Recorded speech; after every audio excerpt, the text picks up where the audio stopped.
Welcome to the Strackhouse, a show about inspiring women making change. I'm your host, Sarah Strackhouse. Join us to hear their incredible stories.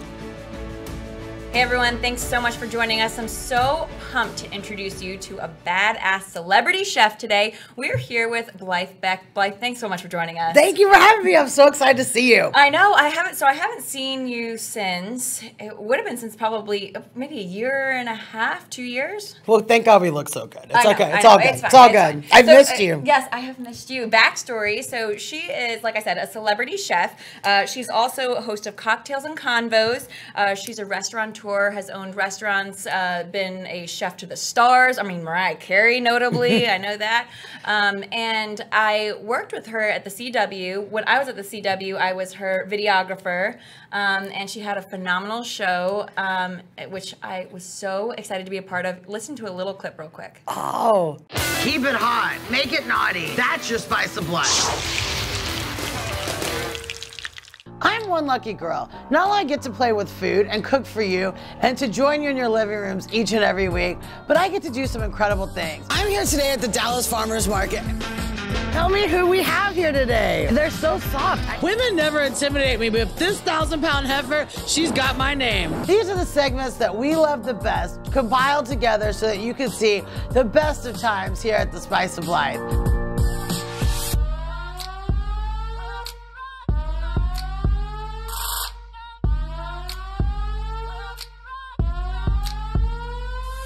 I just got one of the most unbelievable treats that I've ever had. 6 lobstermen all the way from Maine. How about some big bad seafood? Fresh crab legs. What kind of oil do we cook in? We're exactly right. Canola, vegetable, and nothing says state fair like a 40. Spice of Life or the spice of my life. Well, it's a little something I don't know what to do, but I just took the first letter and became ABC Party. Okay, Carlos, you want me to cry on television. And I'm super excited to talk to you. Tell me who we're in front of right now because she's gorgeous, but she's looking at us.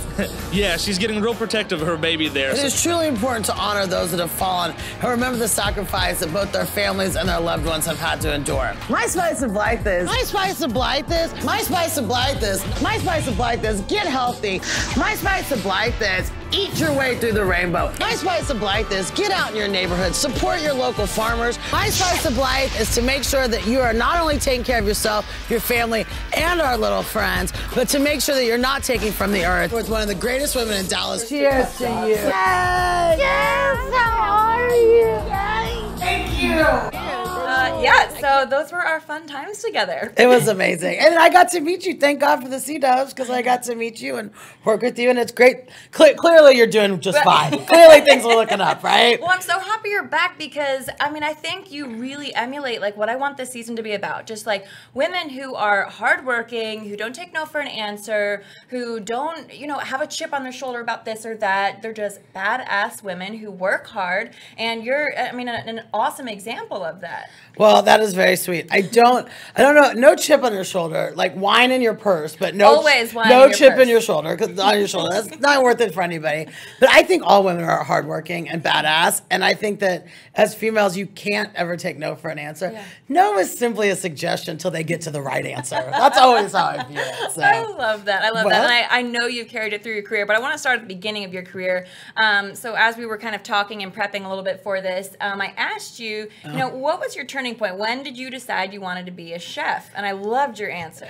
Well, I told you I wanted to become a chef when a to-go order went awry. I was in Cincinnati, Ohio, and I was like a PR major and a French major and a philosophy major, and really I was a Miller Lite major. Let's be true. I think we all were. I was actually the beast because we couldn't afford Miller Lite at the time. And I called for a to-go order. Yeah, yes, ma'am.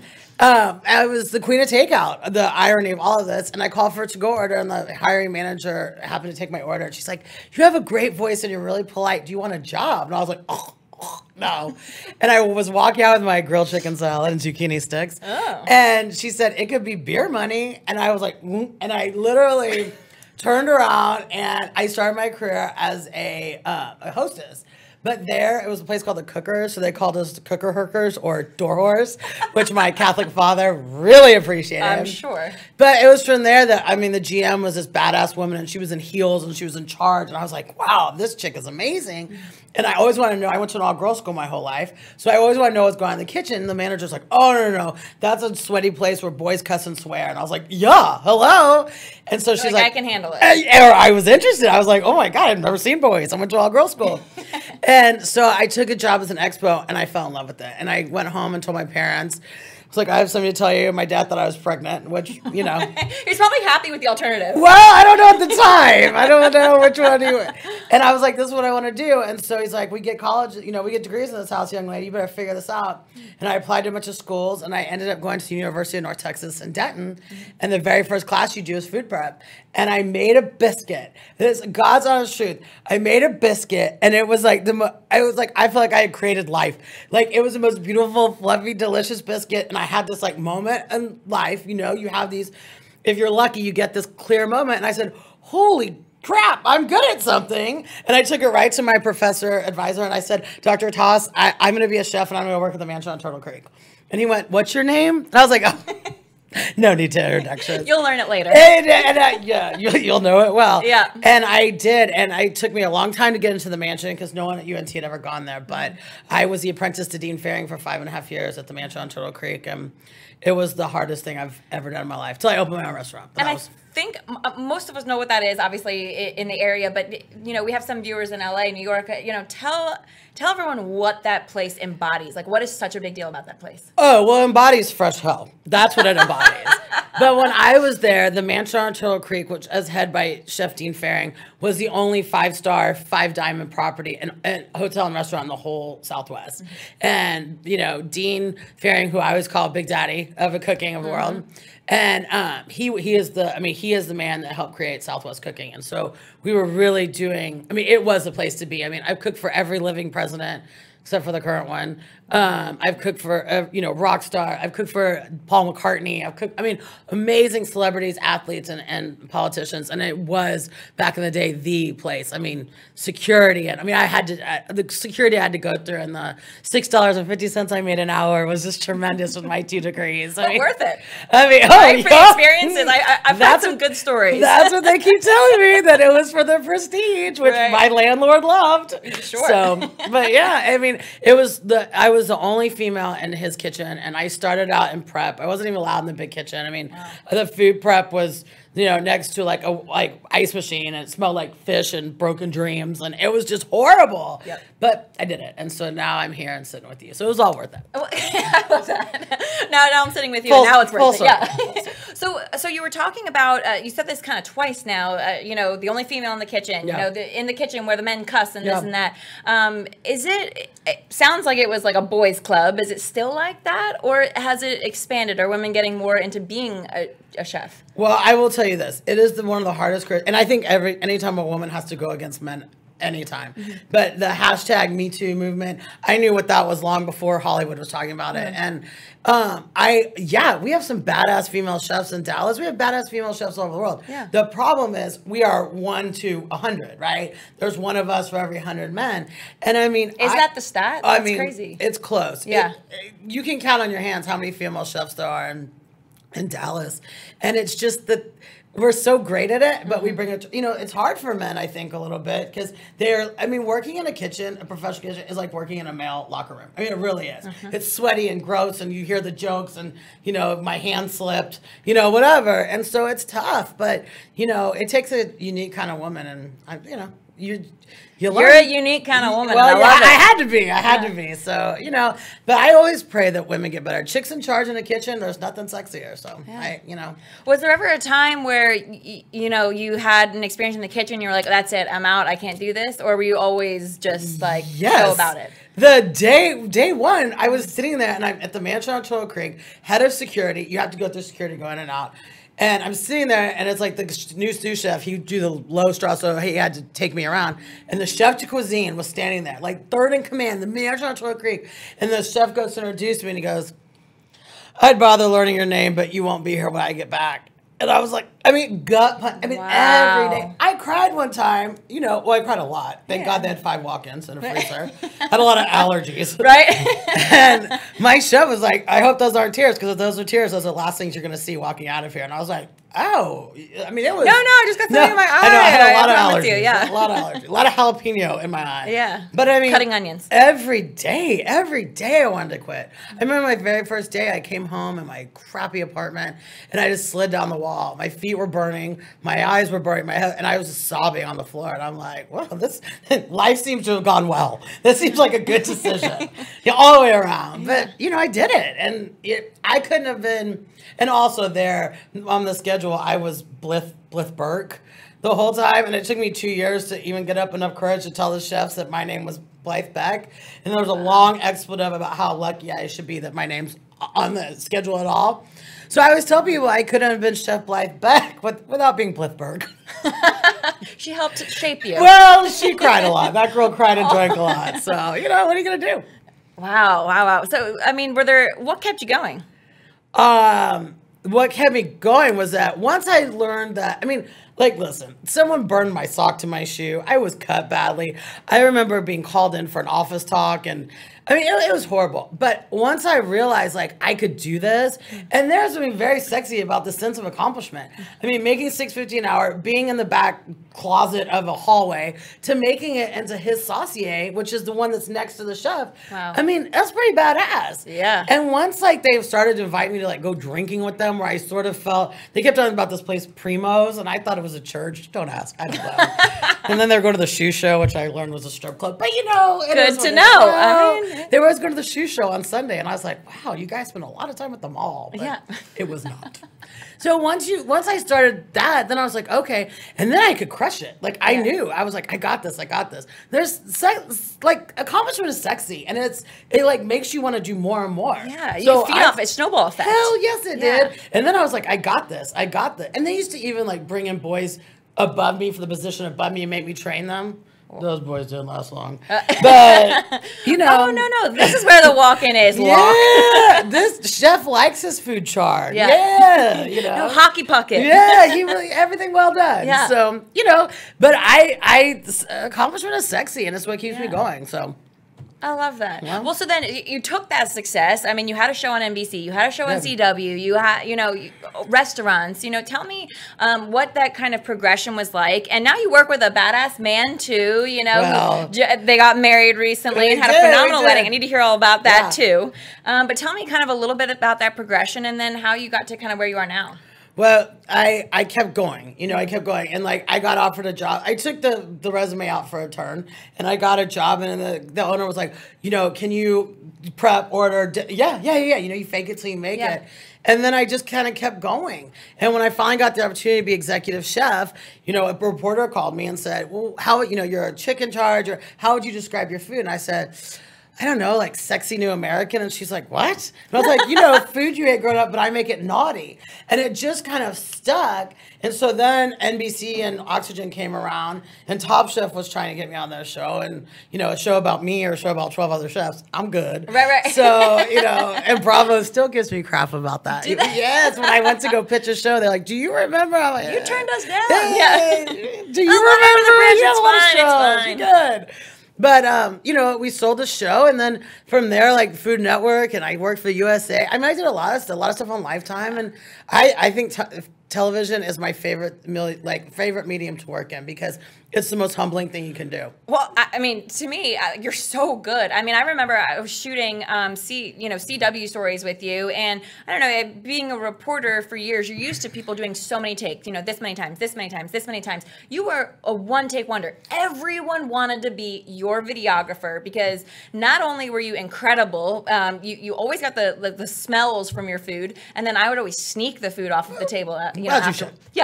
Afterwards. But I mean, you were phenomenal. You're made for TV, but besides being a badass chick and an amazing chef. Well, I appreciate that very much. I feel like television and the restaurant business are the exact same business. It's all a team. I can't be Chef Blythe Beck without cooks and dishwashers and servers and bar, and I can't be Blythe Beck on television without producers and writers. And, you know, we're all a team. And if we don't all do our job, you either screw the diner or the viewer. And I'm all about the teamwork, but I have a mission for total world culinary domination, and it will happen on television. So I think your necklace, right? yes, I got this one night my first show aired. Yep. My mom gave this to me, and it's my dad's wedding ring that he's no longer with us. Oh, I'm sorry. And the diamonds of all my grandparents who are no longer with us, with my mission. And my mom said, when you go out on your mission, your family's always with you. And so that drives me, and I'm going to do it. So I got it in here. I love it. I love it. And speaking of teamwork, you married one of your teammates. Yes, I married the greatest man on earth. I have never been so blessed. I swear, every day I wake up, I'm like, please don't regret this decision. Please don't regret it.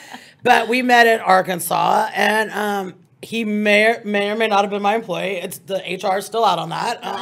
May or may not have, but it was water under this in the I mean, he put a ring on it, and we got married. It's official now. It's official. So, but it's the greatest gift God ever gave me. The greatest. And you know, I've done a bunch of shows with you guys, like in your house. You welcomed me into your home. I mean, you guys just have like the funnest. You have a great relationship. I love you guys.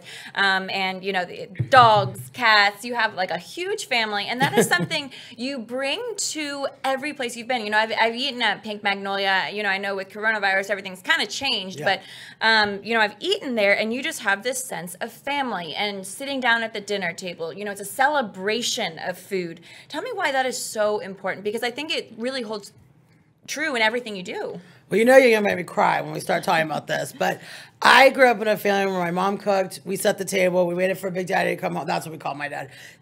And we wait for him to come home, and no phones, no TV, and it really was amazing. And it's like the smell of Thanksgiving, like the smell of, it's just that feeling of, you know, my dad is gone. And so I think that he taught me to be the ultimate host. You know, you have the right booze, you set the right table, you know, and my mom taught me, you know, really how to be a great cook. And it's just, it just goes back to all of that. And I feel like that's what we need in the world. If we, especially with like COVID-19 and all this, if we can get around a table and we can cook and we can talk and we share, there is not a damn problem we can't fix. I truly believe this. I'm talking about international problems.